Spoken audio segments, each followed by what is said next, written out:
So just want to start off with a really quick analogy here. A couple months ago, I was at the museum with my 12-year-old son, and there was a 1923 Milburn Electric on display there. And my son was super excited about it. He called me over, and I was wondering why he was excited about this old car. He said, "Dad, look, they took this old car and they converted it to electric." And he was shocked when I told him that it was built like that 100 years ago. So obviously, EVs aren't new. They're topic du jour. We're all talking about it here today. But my first question, BC, for you is, why now? If EVs have been around for a century, why is now the right time for EVs? Right now, we're at a tipping point where we're on this journey to electrification, right, to address our climate needs. And what we do monitor at Hyundai, we look at who's open to buy EVs, who's intending to buy EVs in the next 5 years, and who's resistant to EVs. And what we've been looking at those numbers, the open to and intending to buy are going up, and the resistant is actually coming down. And if you take increasing consumer awareness, passion for climate change and sustainability to address that, and you look at all the new products that are being offered. Just last year at Hyundai, we had our Tucson and PHEV and HEV. We had a Santa Fe SUV, PHEV, SUV, HEV. And we had a Sonata and Elantra sedan, HEV. Then we launched a new eGMP platform that allows us to have a dedicated platform, not a refurbished ICE platform, that allows us now to have vehicles in all sorts of segments. The crossover, a large SUV, and a streamlined vehicle that'll come out over the next couple of years. And so between consumer awareness and new product introductions and the passion for climate change matters to many people, the time is now. Yeah. So obviously there's a lot of products, like you mentioned, not just from Hyundai, but the industry in general, lots of new product coming to market. Is there consumer demand? Are consumers ready for these? What we find is when we ask them about what their next purchase is, they'll say CUVs, SUVs, full-size pickup, and a mid and large size car.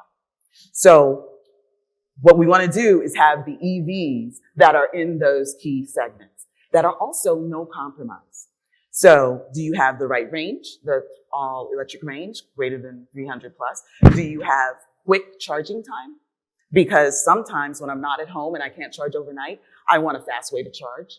Do you partner with key infrastructure players such that you have the opportunity so that the people who drive your vehicles can charge quickly? With our 800-volt architecture, we can do that 10 to 80% in 18 minutes. And are you doing things on the experience side? Because while you have to come correct with the technology, you also have to come correct with the experience. And what I mean by the experience, it involves a lot of things. Can I charge in-home? Can I charge at the dealer? Can I charge in the public? Is it ubiquitous? Am I working in partnership with the dealers? Because are they going to be the ones who bring the awareness up and tell me how I'm going to use this EV? And does it work in my life? And then some other things that we're trying to do from the experience side is, how do we look at, I don't know, this EV thing works for me. Is there an opportunity so I can try it? So when we do something like an EV subscription, make it pencil at a place where you can put your credit card down and for 1, 2, 3 months, drive around the EV. And then still have it pencil for the dealer, have it pencil for the OEM, and pencil for the consumer, such that I can try this out. And, I can charge it at home. I can charge it around the corner. This thing maybe kind of works for me. The other thing is, when you want to bring the eco-friendly life home, well, do we have the opportunity to, maybe there's the EV, there is the home charger, there is the solar panels, there is the energy storage. Can I make that a simple bundle for you in partnership working with the dealers, such that when you come, I don't know anything about this EV, and I don't really want to change my behavior, but if I make that transition, they can make it easy for me. And so that's why I really feel it's partners with our networks, partners with your networks, increasing the education, working with government to say what we need from infrastructure, but it's a journey. It's a journey. It's not going to be a switch. It's going to be a journey. Absolutely. Now, I like what you said about giving people the opportunity to experience these products, right? Giving them that exposure. I think one thing that we've seen with our data is simple exposure to electric vehicles increases consideration dramatically, right? And I think that makes a lot of sense. Mike, from the dealer perspective, getting people exposure and experiencing these electric vehicles is really important. Are dealers ready for electric vehicles? BC, they want more product. Yes. And we want to supply more product. I know you do. And it's, Stuart had mentioned it as well, that we don't have the product right now. And the key is the experience. And what an opportunity we have as an industry to look at things differently. And maybe rather than fight over whose consumer it is, we have an opportunity to really listen to them and what they want, and then figure out how our relationship could evolve to meet those needs. And we've got time. Not having product is not necessarily a bad thing. It's created some bad behavior, I think, on both sides in terms of consumers reserving a vehicle, putting some money down, a reservation system that was not there before. Consumer gets to the top of the list, and then they find out they're going to pay over sticker for the car. That is a bad customer experience. And that's something that I think nobody intended, but it's the way this crazy market's working right now. And that's what we need to work on. We definitely need to work on that. But are dealers ready? Yeah, they're very excited. We are all in on EVs, and the manufacturers increasingly have come to the realization, I think they always knew this, but they're saying it publicly now, that dealers are essential to delivering these numbers down the road. Today, maybe not so much, but if we're going to get to the numbers, even close to the numbers that have been projected, the dealer network, our 16,500 stores, the men and women, the million plus that are going to be out there helping to educate consumers, because they're coming. This is a pretty sophisticated audience. We're engaged with all this. Consumers are asking, where do I plug this in? How do I make this work? Do I have enough? Will this outlet work? And how? They're asking a lot of the basic questions, and we need to make sure that the dealers are armed with the right information. And I think we do that in partnership with the car companies. But NADA is also ready to announce some education initiatives tomorrow, partnering with some environmental, eco-friendly organizations to help deliver non-specific product training for both sales and service folks at the dealership. So, dealers will sell anything to anybody. They want to keep customers coming back, so they of course want to sell good product, which is out, it's coming, and we're very, very excited about it, and we're in the preparation mode.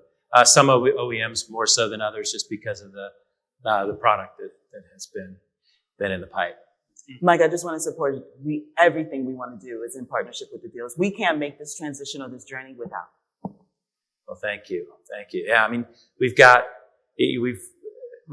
great OEMs making great product. We've got 8,000 or so entrepreneurs out there, market makers that want to deliver a great customer experience.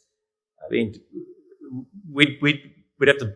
How can we screw this up? Right. Unless we decide we're not going to work together, which I'm very encouraged that our ongoing discussions with the car companies are all about working together and maybe looking at things differently, but taking care of that customer.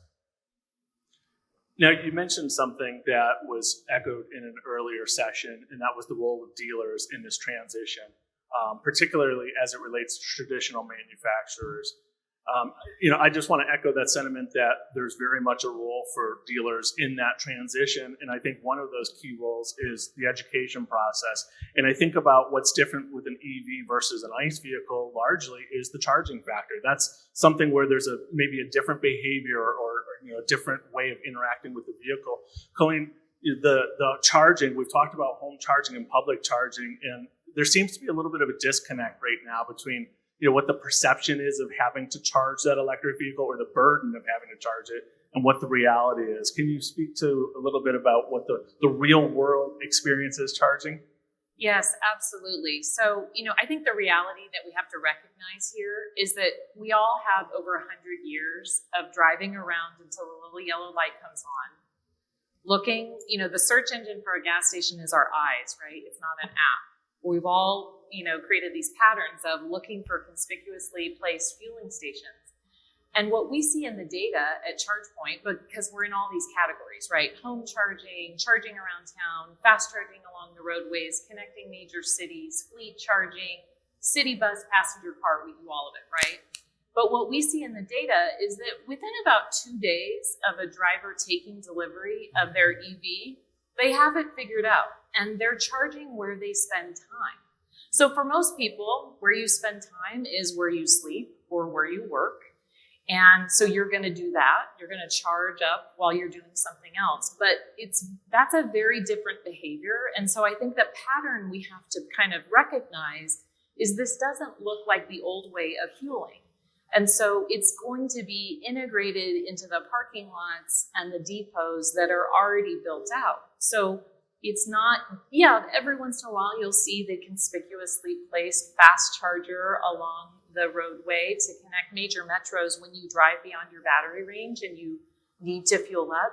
But what our data shows is that the drivers are fueling up every 2 or 3 days and they're topping off. It's a top-off behavior rather than I'm going to drive, till the battery's zero. And so, and I think BC put it very well, consumers want the models, they want the choice, they want the vehicles that fit their lifestyle. And we're in a really exciting moment when, her organization and others are bringing to the market vehicles that really satisfy all types of consumers. And now they have hundreds of miles of range, right? My first EV in 2011 did not have hundreds of miles of range. And there were times when it was really, really challenging. So I think we have some of those old perceptions, to address as we talked about here around the education. But really, we have to recognize we're breaking over 100 years of pattern that's kind of burned in for all of us. You mentioned something earlier in our conversation that, I certainly want to echo, and that's the fact that this isn't an overnight transition, right? Sometimes we talk about electric vehicles as there's this tipping point, and then it's going to be a completely different way of, interacting with vehicles. This is going to be a transition, isn't it? From a product perspective, dealer perspective. Remember autonomous vehicles. Yeah. They were supposed to already be here. Right. Yeah, this is not an overnight thing. It's a slow transition. Part of the reason that it's not an overnight thing is what Colleen said. People's behavior patterns. I use my car, I do this, I go here, I know there's a gas station there, it's ubiquitous, everything. So we're asking people to change their behavior.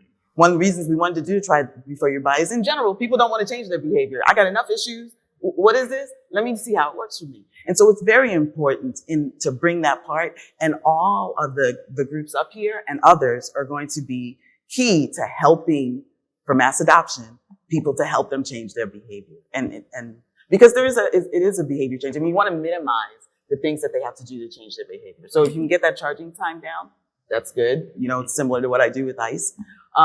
If I can charge at home and I can charge across the United States, that's also easy. That's similar to ICE. So in the transition, you got to make things kind of come similar to what they were used to. You have to have education. We are only going to get it done in partnership, but all of those are key. Yeah. Now, you talked a little bit about products that are being developed specifically as EVs, right? As opposed to maybe taking some existing products and converting those to electric vehicles.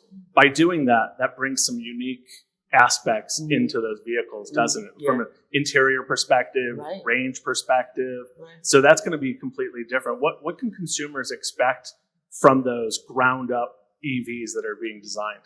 So when you have a dedicated EV platform versus ICE, perhaps, you don't have the tunnel in the center, right? So it allows you to do all these things in the interior. Maybe move the seats back a lot further than you used to do. Maybe move a center console back more than you used to do. In our Ioniq 5, which is a crossover vehicle, on the exterior, it's the size of our Tucson, but the wheelbase is as long as our Palisade. So in the interior now, you have all this more space that you get to do things and have creative features that meet consumer needs, right? And then, from an EV standpoint, you have total cost of ownership where you have fewer fluids, right? And so you have less brake wear because you have regenerative braking. You have the opportunity from a fun to drive standpoint, that instant torque and acceleration that you get with EVs. And so when you now, instead of reconfiguring an ICE platform, but make a dedicated EV platform, you have all these opportunities. And those are key selling points, right? We try to use them as selling points. That's the value proposition for electric vehicles. When we're talking about newer products that are being developed, to Colleen's point, range and this idea of, maybe not having to charge as often as people expect, newer products are coming to market with really quite substantial ranges. Yeah, true, right? true. And so that's going to change the behavior as well. And I think, Mike, it's important from a dealer perspective. I know Stuart was speaking to this in the session before this, maybe a disconnect between what consumers feel they need from a range perspective and then, the reality and what range they may need in the real world. It goes hand in hand with the charging and the idea of not, having to charge maybe all that often. So is this stuff that you think is being well communicated to consumers at the point of purchase, that education process? Yeah, well, we can always do a better job. But our data has, we survey, we focus group. The expectation is that the range is going to be about the same as a tank of gas would be. And we're not quite there yet, but we're getting there. So from an education perspective, the customer's got so many questions. Is it the right product?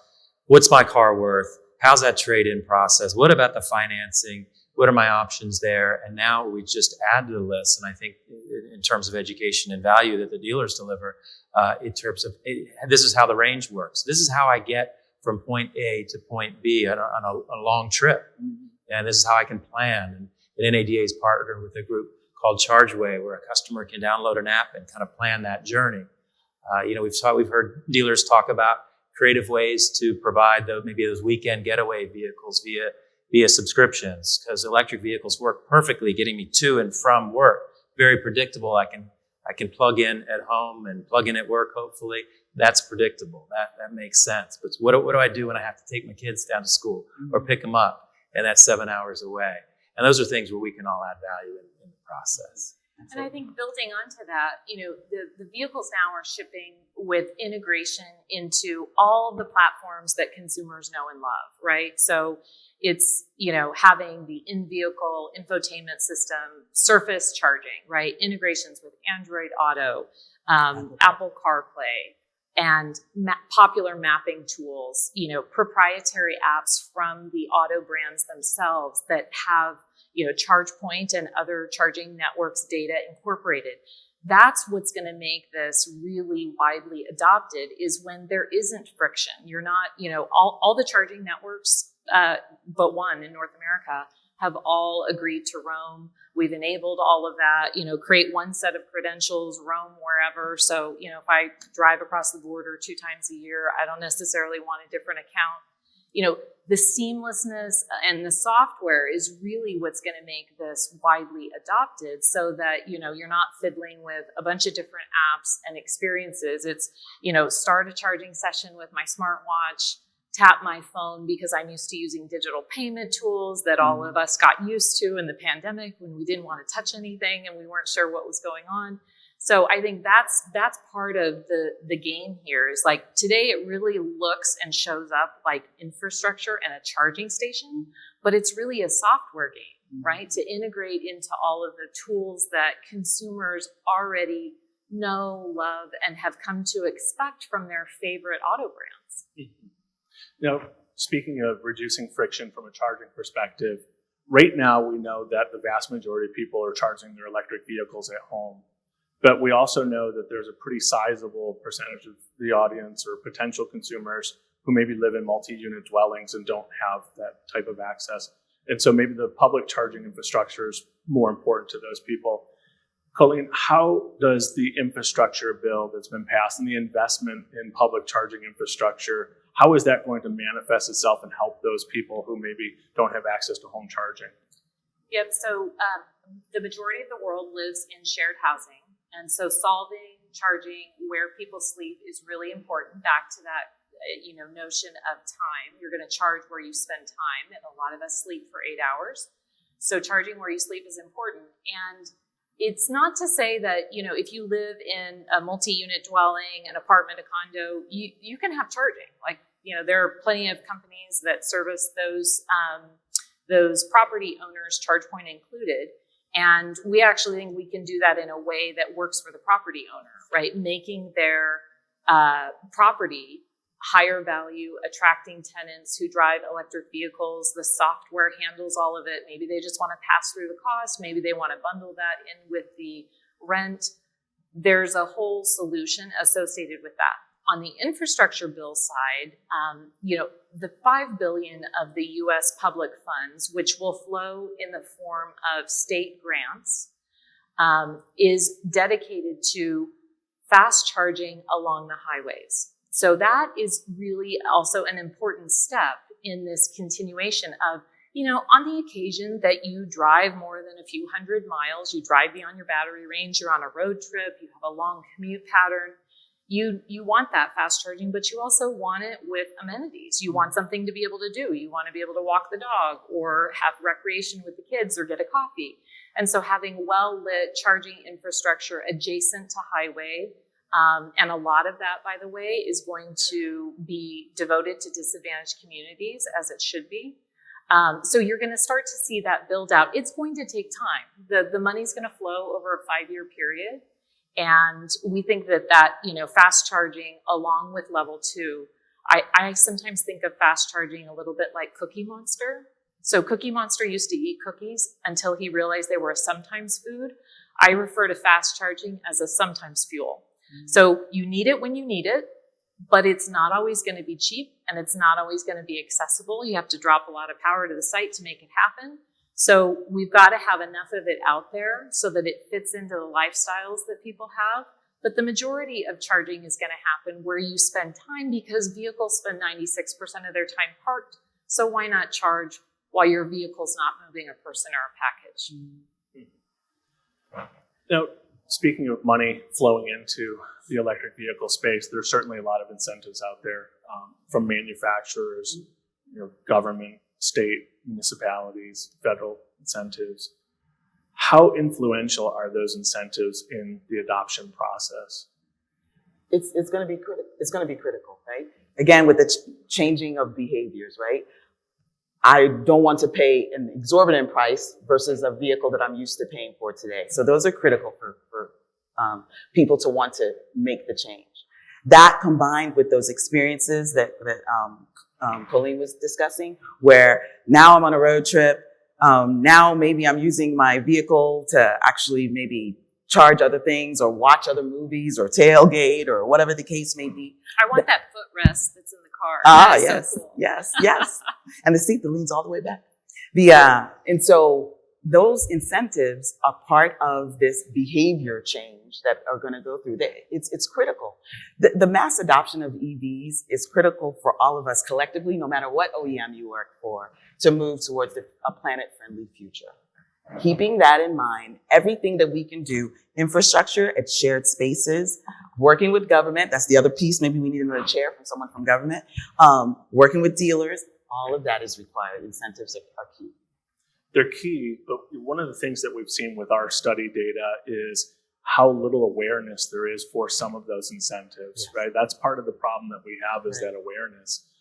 Everything in my mind kind of flows down to the dealer and the opportunity to educate consumers on what those incentives are and what's available, whether it's a charging incentive, Mike, at a point of purchase when someone's buying an electric vehicle and they have an incentive to maybe upgrade to a level 2 charger at home, which speeds up charging. Or just simply, some of those incentives, those governmental incentives. Is that an area where the dealers are focusing their education on, maybe learning more about that and communicating that to consumers? Yeah, I'd want to mention something. It's all part of the same massive investment that the car companies are making, that the government's going to make in incentives, but dealers are already making massive investments as well. I don't think I saw that on Stuart's presentation, but we estimate conservatively $2 billion, aggressively $3 billion in investments that dealers are making to get ready for the electrification of the fleet. The incentives are a huge part of this, but we've got to get them right, and we haven't figured it out yet. What we have figured it out as an industry, car company, and dealer, that we're all in, but we need to educate. And I just said but, and it's not but, we're all in and we need to educate. We need, there was a time not too long ago when some of our government officials thought cash for clunkers would be the way to get more EVs on the road. What a disaster that would have been. As makes me feel good about my job security, because we have to educate our lawmakers all the time. So we've got to get these incentives done right. And NADA has been advocating. We've been working with your trade association, BC, the Alliance for Auto Innovation, to make sure that these incentives actually work in the showroom, and that they help put car deals together. And we have been advocating for sort of broad-based incentives across the whole population and across all makes and electric models. And we'd like to think we're making some progress, but there's a lot more work to be done. And we'll do that in conjunction again with our car company partners. I just want to add on to that. As we were launching Try Before You Buy, an EV subscription, we had to involve the how people would pay and also the incentives in that. And so we had to work with dealer partners and understand all the elements of that. And one of the key things that stood out is when the people come in, they need education on all of that. Now, I had the opportunity to work with some of our best dealers as we were transitioning this to pilot it, so that we make sure we get it right before we scale it up. But that part that you just said about, that's where they go to find out about what about this incentives, because they don't know about this. It's new. It needs to be simple. It's cash on the hood. That's how the deal gets put together, not filing it, not having a dealer. I mean, there was a proposal out there for dealers to have to qualify and modify adjusted gross income. We're not tax accountants. Customers don't know that. Just make it easy. You want to sell EVs, make it easy, and we'll figure it out. But we're not at the easy part yet. We're still transitioning. That's right. I would also add, as a footnote on the incentives, is, there's a lot of incentive at the charging and infrastructure level as well. And the utilities are really a partner in this. So in addition to the incentives for the vehicles, there's a lot of incentive money flowing in for everything from residential charging to workplace and community charging. It's a very distributed problem. It's a hard thing. We track it every day to make sure that we're looking at all the filings and seeing, where are the vehicle incentives happening. But also the utilities want to get ready for this transition as well, and they are very often incentivizing. So there's a lot of money out there, not just on the vehicle side, but also on the infrastructure side. And a lot of it is for the very expensive make-ready. And we all know that, while you're laying conduit, you might as well get ready for more vehicles to come and start hitting the road. So that's an important factor that shouldn't be overlooked. And it also includes residential charging solutions and, money to help defray the cost of sometimes the charger itself, but also the make-ready and, you need a second panel or whatever it might be. I want to circle back to something we talked about at the very beginning, and that's disconnect, misconceptions that maybe consumers have. So, one final takeaway here, a question for each of you is, what do you see as maybe some of the biggest misconceptions when it comes to electric vehicles, and maybe how we can kind of overcome those misconceptions and help drive EV adoption? I do think people are still concerned about range, and you'll see from the majority of automakers, we're now having 300 plus range to go on a road trip wherever you want to go through. We now have partners in infrastructure that are putting networks across the nation. So you don't necessarily have to be scared that there is absolutely nowhere to charge from a BEV standpoint. And the key thing is, from a misconception is that maybe we're not all in partnership to make this happen. And I do think that's a misconception. At least it's been my experience since I've been in Hyundai, working to make this transition and go forward, and knowing that we need each other to actually make it happen. Yeah, I couldn't agree more. I think there's this misperception, and it's fueled from it's a narrative coming from folks I don't want to talk about right now, but it's that an EV requires a new sales process. The EVs of the past have been sold to a niche market, a very high-end market. We're getting ready to sell EVs to the mass market. And as I mentioned before, dealers are set up to do just that. And we need to prove that every day, and that's the business that we're in. But I think, BC, you said it best. We need to reinforce and show the consumer that we're working together to take care of them and that this is a journey we're going to absolutely deliver on, but we're going to deliver on it if we get our act together and do just that. And we'll do that. We've always done it in the past. Colleen, you have that Yeah, perspective? I'll just, I want to echo some of the sentiments of my colleagues here. I think, really the new fueling network doesn't look like the old one. So we need to just ditch the perceptions that it's going to look like the old way of fueling.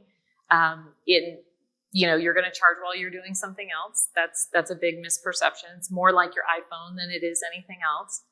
And, we're really seeing the port growth tracking in line with the adoption of vehicles. So we have 14 years of data on this, and we see that as the vehicles get purchased, more ports of charging show up on the network and more drivers attach, than ever before.